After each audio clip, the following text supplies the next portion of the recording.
Senator Murkowski, can you explain what you're planning on the EPA preemption, and who have you been talking to in terms of other supporters for an amendment or a motion of disapproval? Well, as you know, given the UC that we entered into the end of December, before we went on recess, each side was allowed a series of amendments. I was to be allowed an opportunity to bring up an amendment as it related to the EPA regulation of emissions.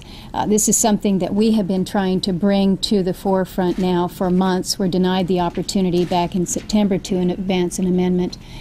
We've got several different options, not the least of which is an amendment to the debt limit that we would have to introduce today according to that UC.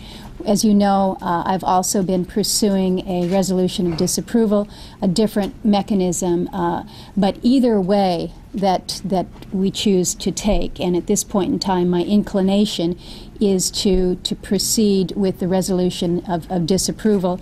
I think that is a more clear path forward, but either way I think it's important that we demonstrate repeatedly that the preferred alternative when it comes to regulating emissions in this country is to move through a legislative procedure, a legislative route that will allow for a balancing of how we truly reduce our emissions in this country, while at the same time ensuring that we don't kick the economy in the head and further wound it. We need to be doing this with a balance. When we talk about climate legislation, that climate legislation should go through the legislative process, not through the EPA and the regulatory process. Following up on that.